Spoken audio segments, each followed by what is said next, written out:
कहानी है ये एक पत्रकार की। नाम था जिसका बॉबी, और जिसके लिए सच्चाई और इंसाफ जुनून भी था और सनक भी। चौबीसों घंटे वह काम में ही लगा रहता, और एक दिन वह बहुत थक गया और जाकर एक बेंच पर बैठ गया।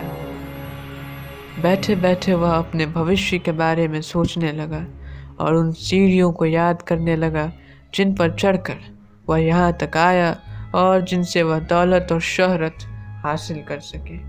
इतने में ही उसे कुछ खेलते हुए बच्चे दिख गए जो इस दुनिया की तमाम नफ़रतों और हिंसा के बीच अपनी ही दुनिया के किसी आशियाने में खेल रहे थे। उनके हसीन आशियाने को उजाड़ने वहाँ पहुँच गया एक गुस्से से लाल व्यक्ति और कहने लगा, राजीव, मैंने तुम्हें लाखों बार कहा है कि इन बच्चों के साथ मत खेलो, अब मैं तुम्हें नहीं छोड़ूंगा।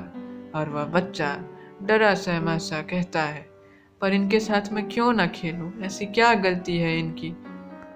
वह व्यक्ति और आग बबूला हो जाता है और उस बच्चे को थोड़ी दूर ले जाकर कुछ कहने लगता है, और मैं उसे ध्यान से सुनने लगता हूँ। अरे बेवकूफ़, ये बच्चे छोटी जाति के, इनकी हमारे सामने हैसियत ही क्या है।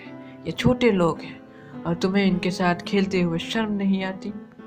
मैं समझ गया कि वह व्यक्ति उस मासूम बच्चे में नफ़रत का जहर घोल रहा था और उसे दंगे और हिंसा की आग में झोंक रहा था। इन सब के बाद मैं खुद को रोक न सका और पहुंच गया उनके बीच। मेरे वहां पहुंचते ही वह व्यक्ति मुझे ध्यान से देखने लगा और पूछा, अरे तुम कौन हो भाई? मैंने कहा कि मैं उस देश का नागरिक हूँ जिस देश के राष्ट्रपिता महात्मा गांधी हैं, जिन्होंने ऐसी छोटी और नीच सोच का हमेशा बहिष्कार किया, पर आप जैसों ने इसे हमेशा जिंदा रखा, इसे हमेशा पालते पोसते रहे। उसने कहा, यह तो सामाजिक रीति है, व्यवस्था है, और हम तो बस उसे ही मान रहे हैं। मैंने फिर जवाब दिया कि यह सामाजिक व्यवस्था उस नाकामयाब साइंस एक्सपेरिमेंट की तरह है जिसने कभी भी एक उचित और जायज़ नतीजा नहीं दिया, और क्या आप ऐसे नतीजे को मान सकते हैं? क्या आपके लिए यह काफ़ी नहीं कि मैं इंसान, आप इंसान, और हमें बनाने वाला वो भगवान?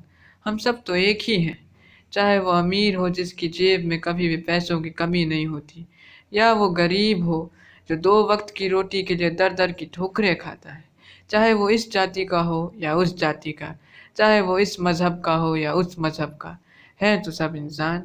वह शांत हो गया, उसके पास कोई जवाब न था, और उसकी यह खामोशी बता रही थी कि आपके स्क्रीन पर दिख रहे ये 2 शब्द बिल्कुल सच हैं और इन्हें कभी नकारा नहीं जा सकता, क्योंकि सत्य तो वही है जो मैंने उन्हें सत्य के आईने में दिखाया। अगले दिन मैं फिर उसी जगह पर गया और पाया वे बच्चे खूब मौज से खेल रहे थे और वह व्यक्ति कुछ दूरी पर बैठा हुआ उनके खेल के मज़े ले रहा था। शायद उसने मेरी बातों को कबूल कर लिया। काश ये दुनिया भी कबूल कर ले, तो शायद ये नफ़रत मोहब्बत में बदल जाए।